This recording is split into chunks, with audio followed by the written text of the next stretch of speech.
Hi friends, good morning, welcome to XMB. I hope आप सब अच्छे हैं and you are preparing well for examination. तो शुरू करते हैं आज का हमारा करंट अफेयर जो कि है 28 मार्च 2023। So friends, before I begin let me remind you कि आपको रिवीजन के लिए पीपीटीआर डाउनलोड करना है। आपको रिवीजन के लिए इस पीडीएफ को भी अगर आप चाहो तो डाउनलोड करके रख सकते हो। मतलब उसको मत रखना, आप डाउनलोड करके पढ़ना एक दो बार, उसके बाद आप डिलीट कर देना, because it is also important कि आप एक सिस्टमेटिक तरफ से रिवीजन करो। डेली पढ़ने के लिए ये पीडीएफ सही है, लेकिन अगर रिवीजन अच्छे से करना है सिस्टमेटिक वे पे तो आप वो वीकली वीपीडीएफ से करो। सो चलते हैं सबसे पहले न्यूज़ के तरफ। वो है सुप्रीम कोर्ट क्या बोल रहा है, here borrowers before declaring account fraud. तो देखो, आरबीआई के रूल के हिसाब से एसबीआई या कोई भी दूसरा बैंक जब उनका एनपीए होता है तो वो एक पर्टिकुलर बैंक मतलब पर्टिकुलर लोन होल्डर को क्लासिफाई कर देती है as a fraud as per the master circular fraud classification and reporting. ठीक है, लेकिन यहाँ पे एक बात ये है, ये केस पहुंचा सुप्रीम कोर्ट। तो सुप्रीम कोर्ट ये बोल रहा है कि हियर बोरोवर्स, जो जो भी बोरोवर्स है उनको पहले सुनो, उनके अकाउंट को फ्रॉड करने से पहले। तो इससे ये होगा, अब बैंक्स ये जो क्लासिफिकेशन है ये नहीं कर पाएगी, एंड जिस वजह से शायद number of cases in the court will go up.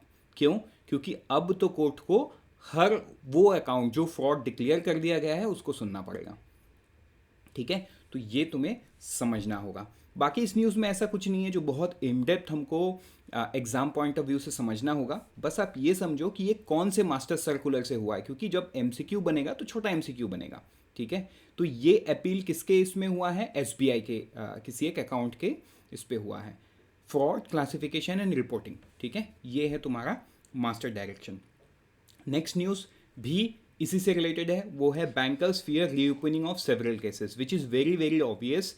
क्योंकि अभी जो फ्रॉड है, राइट, जो फ्रॉड ऑलरेडी क्लासीफाई हो गया है अब उनको भी सुनना पड़ेगा। सो ऑब्वियसली बहुत सारा केस रीओपन हो सकता है, क्योंकि वो लोग अब कोर्ट में जाके अपील कर सकते हैं। But again time will say, because RBI भी कुछ एक्शन इसमें ले सकता है, या वो जो मास्टर डायरेक्शन है उसमें कुछ बदलाव भी कर सकता है। But again that depends.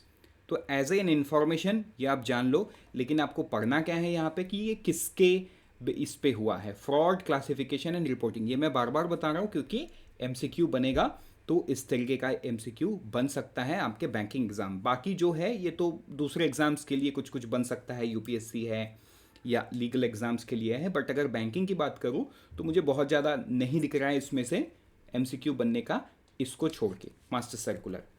चलेंगे आगे नेक्स्ट न्यूज़ की तरफ, जो कि है रिलेटेड टू पीएसबी में seek pause on paying government dividend. तो देखो, ये एक बहुत बड़ा न्यूज़ सामने आ रहा है जहां public sector bank, right, they may consider asking the government allow them not to pay dividend as they look to conserve capital before the expected loss based approach for loan provisioning. देखो, अप्रैल 1 2025 से ये loss based approach ये आ जाएगा। ठीक है, तो ये आने के लिए गवर्नमेंट को, अब जो पीएसबी है, पब्लिक सेक्टर बैंक्स है, अब क्योंकि ये मेजोरिटी स्टेक होल्डर इसमें किसका है, गवर्नमेंट का, तो ये गवर्नमेंट को क्या करती है, प्रॉफिट का एक पार्ट एज ए डिविडेंड ये पे करती है।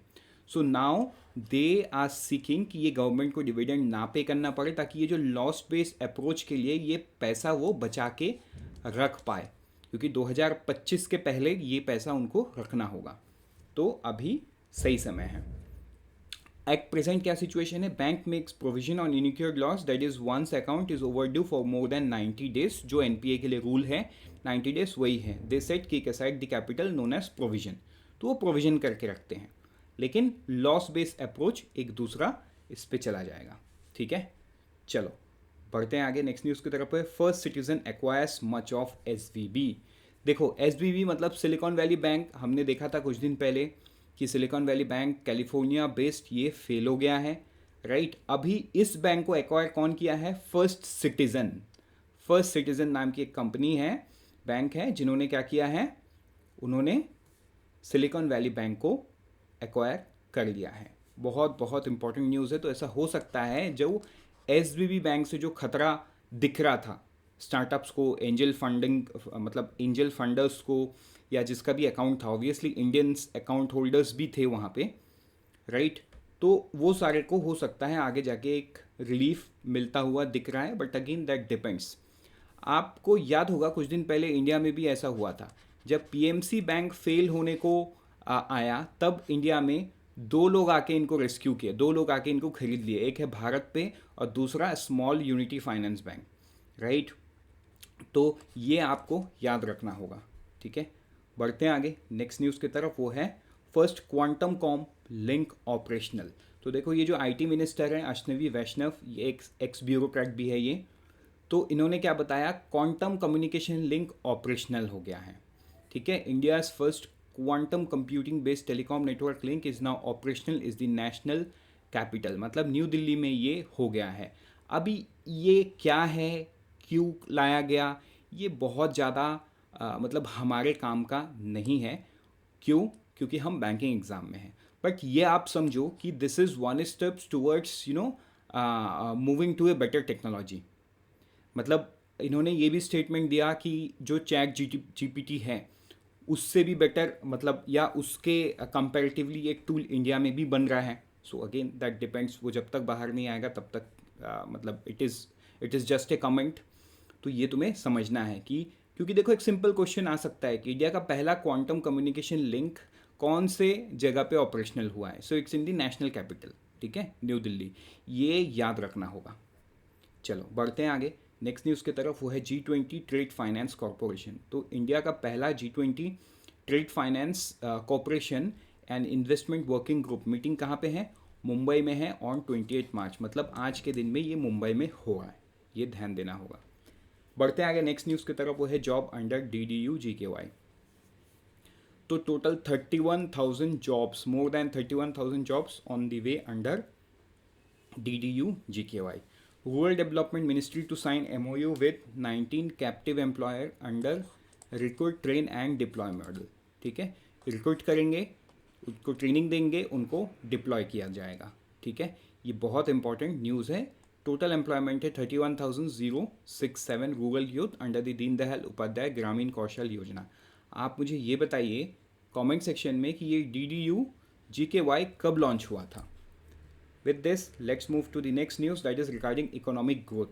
तो स्टैंडर्ड एंड पुअर क्या बोल रहे हैं इंडिया का इकोनॉमिक ग्रोथ को लेके, they have kept the growth outlook at 6% for financial year 24, right. Unchanged का मतलब ये है, पहले भी जो न्यूज़ आया था उनके तरफ से वो 6% का ही आया था, अभी भी वो 6% ही बोल रहे हैं कि इंडिया का ग्रोथ रेट क्या रहेगा, 6%। तो ये तुम्हें याद करना होगा। With this, we are done for the day. Let's meet tomorrow morning once again. Till then, unfold your potential. All the best for all the exams that you are preparing, and always remember, IXMB helps you prepare 50% faster.